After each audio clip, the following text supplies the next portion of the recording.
Now when Jesus went into the region of Caesarea Philippi, he asked his disciples, who do people say that the Son of Man is? And they answered, some say John the Baptist, others say Elijah, others Jeremiah, or one of the prophets. He said to them, but hold on, who do you yourselves say that I am? Simon Peter replied, you are the Christ, the Son of the living God. Then Jesus answered him, blessed, happy, fortunate, and to be envied are you, Simon Bar-Jonah, for flesh and blood men have not revealed this to you, but my Father which is in heaven has shown you this. So let's stop for a second. He's bringing his people to a place to ask two questions. What they saying about me out there? And they give back answers. They think you this, they think you that. They're not clear basically on who you are. He said, forget them. They way over there. You right here. Who do you say I am though? Are you confused like them, or have you found out who I really am? So God says what this about today is about us reminding ourselves who he is and standing on what he said and expecting for results. This is what faith is. This is what faith brings us to, where say, I believe God and I'll stand on it. Listen to this, in the face of opposition. When the walls have come up against what God has said I could have, I'm not taking that because I believe God. I don't believe what I see. What we do, we walk by faith, not by sight. I don't see this. This cannot remain. This got to move in the name of Jesus. He says, and then he goes on and he says this understanding of his statement was, you are the Christ. I know who you are. You the one God sent for us. We got no hope or help without you. I'm clear, he said, on who you are. This is Peter's conversation back to Jesus. I'm clear. I pray that over these 8 years that as I stood here, it's been clear. I know who he is.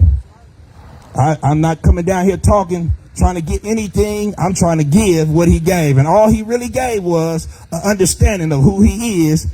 And when you look in that book, to look through the book and look back in your life and say, that's the same one that's working. So that you can make the connection that the God of the Bible is the God that's been walking with me and holding me together so we can keep our focus on him. So he says, I'm saying, like he said, I'm clear on who you are. And God says the question today about this, not that you don't believe God, but do you believe God will make a way out of no way for you? That God will respond to the simple cries of your heart, things that don't matter to nobody else. But the stuff that matter to me, that's bothering me. God said, I'm going to use this as a metaphor for the group and every individual so that you know that I'm tapped into your story. And when you call my name about something belonging to me, I hear your voice. I want you to have that because you're going to take that back into your life for the next set of walls that come up. The next things that want to prevent you from stepping into or being comfortable in the place God has called you to. He said, you blessed because nobody could have told you that humanly. God had to show you that on the inside. And he said these words, 18, and I tell you, Peter, on this rock, I will build my church. And the gates of hell shall not, listen to the gates of hell, which is the powers of the infernal region, the whole setup of the dark side, if you will. The devil and all of the powers and the principalities and all of the things that seem to work against people, oppression and not seeing people right, all of the systems that try to push people down. He said, I'm standing up against all of that, says Jesus.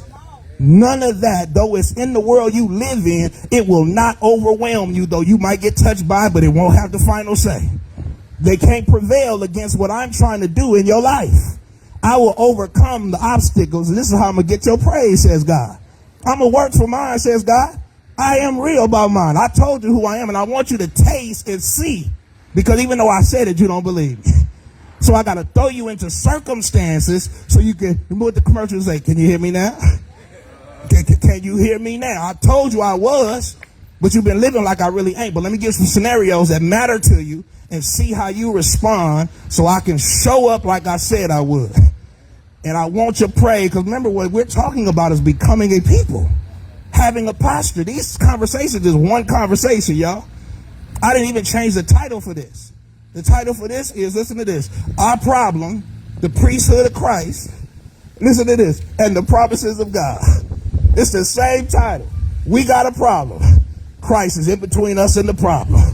And he made some promises that he ain't going to back down on. He said the gates of hell, I don't care what they going to do. Listen to how the Amplified opens that up. The Amplified opens it up and says, shall not overpower it or be strong to its detriment or hold out against it. Those are some crazy words, but detriment, what does detriment means? Death, but it's kind of like death, but it's going to work out bad. It's to your bad. It's detriment. It's not a good situation. It's going to leave you stuck, hurt, broken, left by yourself, forgotten about, which is how God says, I saw y'all in the first place. Without me, that's where you was. The devil's trying to bring you right back there. Have you a victim? And then listen to this. Settle for less than what I said you could have. He said, you better put your dukes up. That's old school. You better put your dukes up. And you gonna take that? God said, no, you one of my sons, one of my daughters. And this is my thing that I gave for you. And I'm a fight, says God, but I want to see what you gonna do first. I already said what I would do. And he says this, I will build my church. Do you see that? The church is not a place. Remember, the church is a people. A people who have the same testimony Peter just said. You the Christ. You the one. It's a group of people who gather who say, yep, I've seen him too. You may have seen him more than me, closer than me, but I've seen him too, and I'm over here. He said, nothing will stop them people right there. The people who have seen and want to see more, I will keep showing up to make sure that they understand, I got you. Not just heaven, no. That's what I want you to, I'm not just talking about I'm going to get you to heaven. I'm going to work right now. I'm going to fight for you right now. I've been seeing the oppression. I've been seeing the attacks that have been coming against you to push you out. And I'm saying I ain't having it. But what you going to do? But what you going to do? But what you going to do? But what you going to do? But what you going to do? But what you going to do?